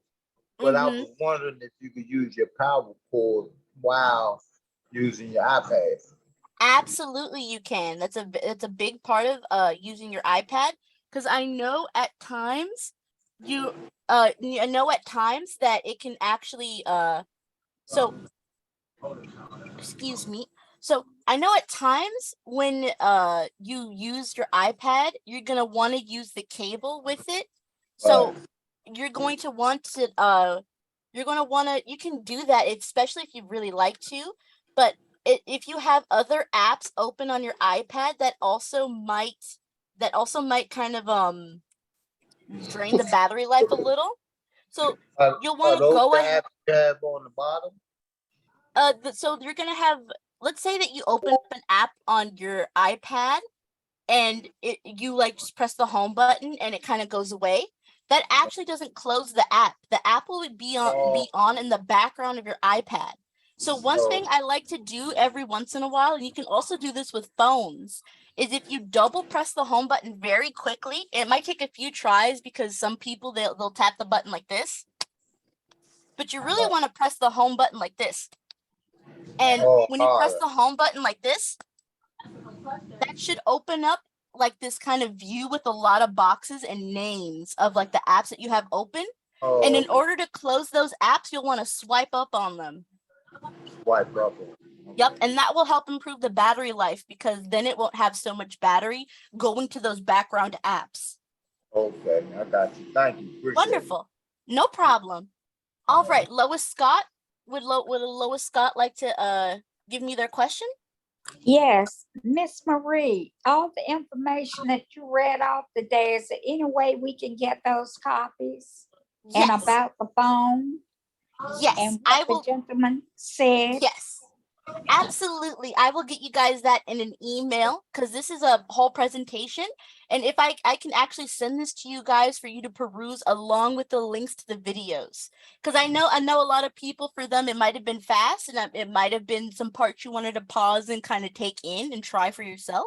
So I'll definitely go ahead and get that sent to you guys in an email. No problem whatsoever. Okay, thank you very much. And you have a nice weekend. You too, ma'am. I hope you have a great weekend. Thank you. Bye-bye. Bye-bye. How about a Louise Allamore? Would a Louise Allamore like to like for me to answer their question? Yeah, I want to ask a question about every time we sign in, I see my name comes up as Zoom user instead of Louise Allamore. Did I do something that make that so every time I have to look and rename? So I'm wondering if there are a Zoom user. Oh, hold on one moment. I'm hearing a little background noise, but that's okay. Just mute yourself if you got some background noise. So what you want to do for that is you can go into your account settings in Zoom. Actually, it's going to be in the app, and you'll need to set your username from the app manually. So I'm going to actually kind of go through that very quickly. How to set your Zoom. I'm doing a class now. Can I call you back in a few minutes? Because when I started off, it used to say Louise, and then now every time I sign in, I have to keep putting it. Yeah, I can help you with that very quickly. because that is also something that happens with the iPad. It'll kind of like, so when you make an account, it won't set your name right away. You'll kind of have to set it manually. So when you kind of return to like the front page of that Zoom, because it'll say new meeting, join, schedule, share screen. And then at the top left, you'll actually see like your picture, and you won't have a picture set right away. But if you move all the way down, and this is on like the front page of Zoom, when you like kind of leave the meeting, they'll be on the front page of Zoom. You'll go to more. It'll be at the bottom right. You'll go to more at the top of like that more option. You'll see probably Zoom user at the top, and it'll say your email address that you use to sign up with Zoom. You're going to tap on that. When you tap on that, it'll show something that says account, and it'll show your email. Then it'll say display name. And what you're going to do in order to set your name to your name from Zoom user, you're going to tap on display name. You're going to type in you're going to tap on display name. And when you tap on display name, it's going to say first name, last name, and then display name. And what you're going to do is you're going to tap display name, erase it, and then add your first and last name there, because that's how people will see you in the Zoom meeting. So can I do it when we are on now? I believe you can. If you swipe to the right, like right now, it'll take you. Now you have iPad better visually impaired on the screen. Yes, but I if you can. I think if you swipe to the right on your iPad, you should be able to go to like the front page of Zoom, if I'm not mistaken. If I'm mistaken, then I would say wait until the meeting is ended. But what you're going to want to do, the key thing to remember is go into more. It'll be like the more with the 3 dots that you see in the Zoom meeting right now. You'll go into more, and then you're going to tap on your name underneath more, or it'll say your account name or Zoom user. Then it'll say display name towards the right. You're going to tap on display name. And then there'll also be another thing that says edit name. You're going to tap on display name, erase whatever's in display name, which is probably Zoom user. Then at the top right, make sure you save your edits as well. Okay. Wonderful. Okay, I know that. And all right, wonderful. There was something else I wanted to, like, if I'm using one app and I want to get rid of it and go to something else, sometimes I have a difficulty getting rid of that app to switch to something else. Maybe I need to click twice on the home or something. So you want to close it. So you want to close an app, but you don't. You want to have it in the background. I want to get rid of it and go to something else.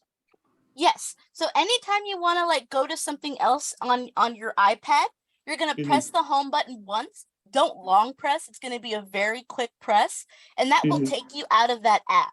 So let's say you're on Zoom now. If you want, you can actually also swipe up towards the middle of the screen to get out of the Zoom meeting, or you can press on the home button, and that should do both. Both of those will take you out of the app. So let's say like this meeting ends and then you're on the Zoom screen. What you're going to do is you're going to press on the home button very quickly, and that should take you back to your apps. Okay. Wonderful. Thank you so much. And no problem. How about you, Sylvia Murillo? How are you? Hi. How are you today? Hi, Maria. How are you? I'm good. Oh, this is supposed to be my 3rd class, but the first 2 ones, I don't know if my name was on it. Okay. So you want to be marked for the first 2 classes because you were here then? I just want to make sure if how many classes I have. So if you've attended 3 classes and if your name probably hasn't been on, you're probably just going to be marked for this one. But I'll put a note because I've trained with you before. I think that you definitely have attended the last few since you were intending on it. So I'm gonna see what I can do for that, and I'm gonna try getting you marked for those classes. Okay, I was there Monday, Wednesday, and today. Wonderful. I'll try to get you marked for that. I'm gonna get a note for that right now. I'm gonna write a note down and say that I want to make sure that you are marked present for those classes, because if I know that a lot of people are having problems with like their name, so I want to make sure. Yeah, I that didn't know how mark- to rename. Right, mark present for class. All right, wonderful. I'll do that after this class is ended. So Okay, yes. No problem. Thank you, Maria. No problem. Have a nice So how weekend. about Bye-bye. you too? How about a Brenda Barnes? Does a Brenda Barnes have a question for me?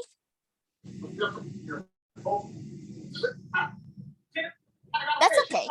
So how about Sheila Jones? Does a Sheila Jones want me to answer a question? No problem. Yes, yes, Oh, Miss sorry about Maria. that. Yes, I had walked away. But Miss Maria, how long does this session last?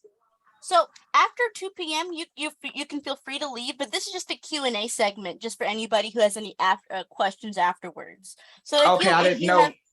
You can go ahead and leave now if you'd like. Hello? And I hope you have Okay, a no, great I'm fine. weekend. No, I'm fine. I just wanted to know, moving forward. So yeah, is it going to show how many classes I attended?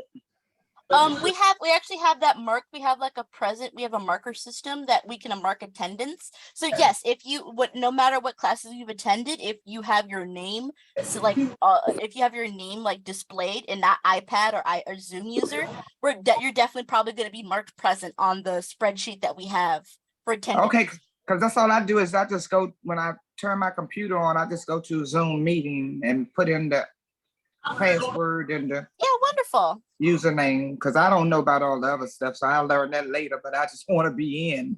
Yeah, that's perfectly understandable.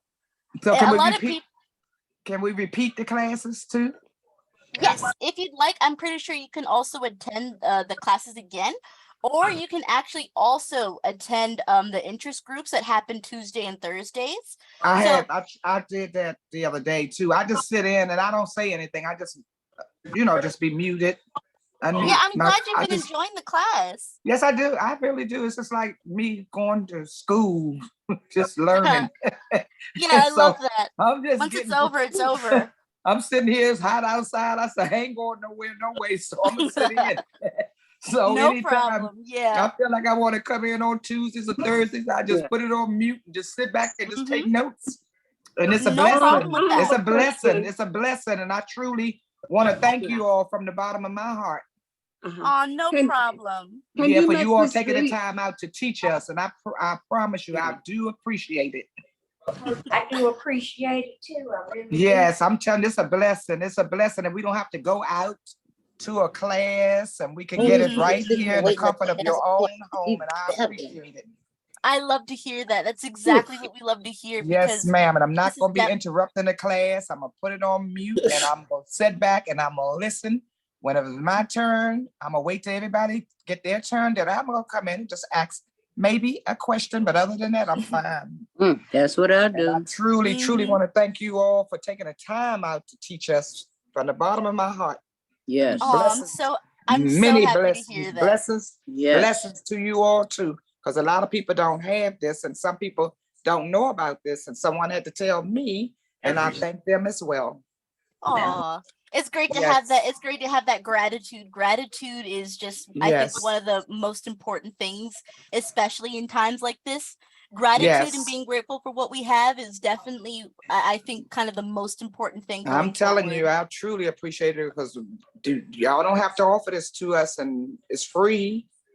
And you all don't owe us anything, but you're trying to help us. And I thank you too. Yes. Can you make this video available to my email? Can you send this to my email, this video? Absolutely, I can. I will make both videos available.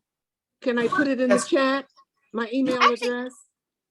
Oh yeah, I think we probably do have your email, but I can also send the links to the video in the chat if you guys want to take a look at that right now.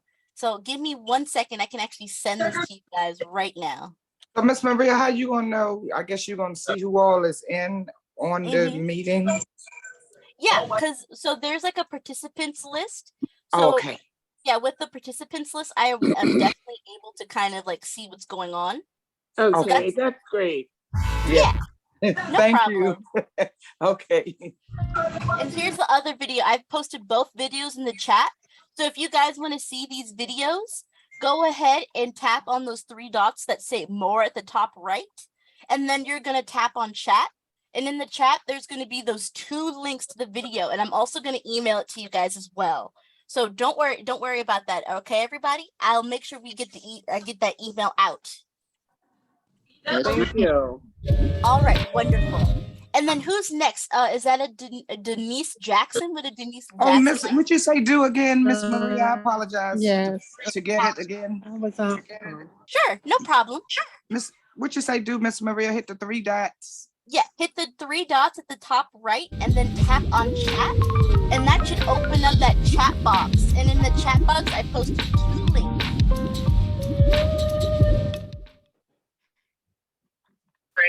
Yes, dear. I have it. No problem, guys. Yes. And go ahead. No, the truck is out there. Hold on. Yes, So, how about Denise I'm Jackson? done. I apologize for that. Oh, that's okay. I was going to say when I get ready to come on Zoom, I push my Zoom, then it say join meeting. I push join meeting. Then when you push that, it'll show where you put your ID number. Then it say join with a personal link name. Then you put your name. Yeah, then you put And, your you know, name where underneath where it says join with a personal link name. Then you're gonna put Yes. your name there. Right, and then you put your number, and then you push join, and it automatically stay there the rest of the time. It won't. You don't have to keep doing iPad. Go to the more, and it's right there. Yep. You just go to Zoom, push Zoom, and they say put in your personal name. Yep. And when you push that, then you put your ID number, and then put join. You in. And you can And also it's you can easy- definitely do it's- that there. Yeah, it's easier too, you know, Yeah, and because I some know people trying to go yeah. to the more and they looking for this and they looking for that. And it's easier sitting right here when you push Zoom. Exactly. Put in your It's all personal name cleaned up. and your ID. Like she's like, oh, And then it say it's time put for the join. land on this And side. it'll stay there, Getting hot. go nowhere. So that's Huh? what you put in as your personal name. It is. So that's kind Exactly. of easier. That's how I did mine. How can I go on? All And I right. don't have a problem. I don't have to keep Only going the and putting my name I'm in. tired of I'm this. glad that I've been on really this since I'm quarter glad that of worked for you guys. 1. Hold on, there's a lot of people. There's kind of some I background know. noise. So I want to make sure I'm Yeah. gonna mute some people. So thank you for that. Yeah. That's a wonderful way to kind of make sure that we have our names at the start. If you join Right. with the training ID, you can actually set your name on the front where it'll say iPad. Underneath where you put the meeting ID, it'll say iPad or Zoom user, and you can actually erase that and put your full name in there. So that actually helps a lot as well. Uh-huh. Thank you for that. You're welcome. Go ahead, Eunice Logan. Does Eunice Logan have a question? Yes, can you hear me? Yes, I can. Okay, thank you. I want to thank you and also Teresa for these wonderful classes. I have so many questions. I'm not going to bother you with them. I'm going to play with this and I'm listening because as you answer questions for the other participants, I'm learning too. So I had a problem getting on Zoom. Sometimes I can get on, sometimes I can't. But I'm going to play with it. I know it takes a lot of it takes trial and error, but don't be afraid to play around with it because a lot of the time, sometimes we stumble and we fall exactly into what we need to be doing with the iPad. So I want you guys to play around with it. And if you ever have any problem, don't feel afraid to contact us or the help desk. Okay. Oh, okay. Thank you very much. And you all have a great afternoon. Yes, too. I'm sorry. Okay. And this Miss Denise again. I wanted to tell Teresa, I hope she feel better. I'll let her know. Yeah, she's miss you. And I appreciate you today. You were I'm very glad. helpful. Yeah, and you have a blessing weekend You and as safe well. one. You and yours, Yeah, man. if you don't, yeah, we don't melt out here in this heat. Yeah, I That's know why it's they super say hot stay outside. home. Stay home. I know, especially tomorrow and Sunday. Ooh, Oh it's gonna be gosh. smoking on my birthday. It's gonna be Mhm. smoking. Yes. Oh, your So birthday tomorrow, Sunday? No, it's Sunday, and I'm not gonna see y'all until Monday. oh Yeah. And mine's next Sunday. Oh, well, happy Mine's birthday, next Sunday. everybody. yeah, happy Be belated happy. birthday. Thank Thank you. you. Happy No birthday. problem. So Yeah. I want to answer that Sheila Calker question. Does Sheila Calker have a question for me? Yeah. Hi, how are you? I'm good. How are you? I'm good. Okay. As I listen to everybody else, I got some of the answers I was looking for. But Wonderful. yeah, and you were good today. Are you gonna do this class again or somebody? I think Teresa will definitely kind of go over this assistive touch and assistive module again because it seems to have helped a lot of people. And I'm also going to make this information available to you guys. I'm going to send you the PowerPoint and the YouTube links. I also have Wonderful. yes, if Okay, you and go our email? yes, and they're in your email. I'm going to make sure you guys get this to you guys, okay? Okay. And all right, no problem. And then the next question, one more question. Mm-hmm. The 3 mandatory days you teach the mandatory classes are what? Monday? Yep, Monday, Wednesday, and Friday at 1 p.m. Oh, those are the mandatories. Yes. And then okay. And then you say you have 6 modules. I don't understand that part. So 6 modules, meaning there's 6 different topics that we go cover in class. So let's say this week there's 3 mandatory classes. We do 3 of those modules one week, and then the next 3 modules next week. So we cover 6 topics in total. Yes. Oh, 6 topics in total. Yes, okay. absolutely. All right. Can you tell me, well, I've been taking classes, but can you tell me the ones I got credits for? Not at this moment, but if you have taken a few classes and you have had your name on, for those classes you'll definitely receive credit.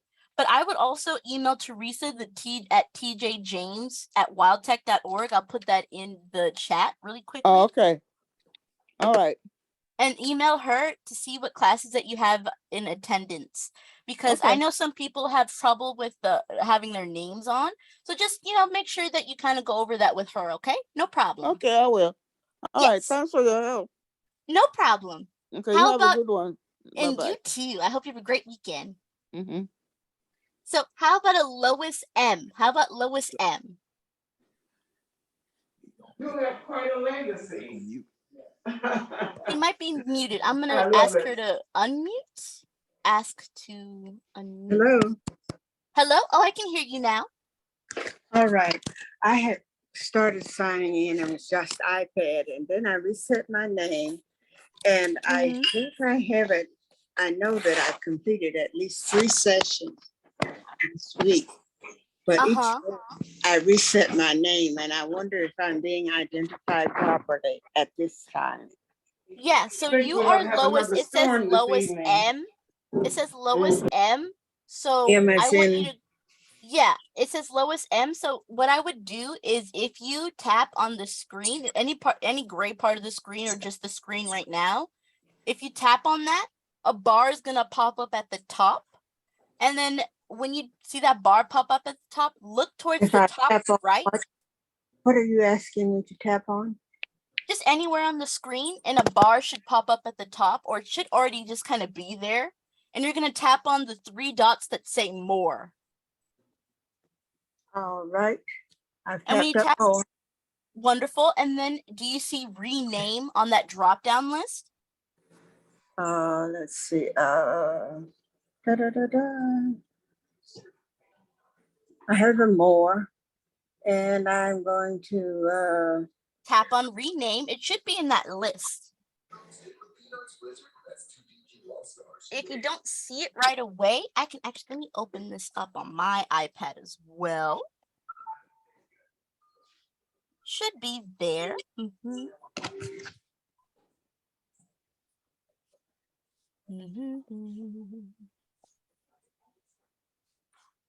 All right. And then if you tap on more, it should say me. Oh, so if you tap, okay. So another thing you can do is, do you also see participants?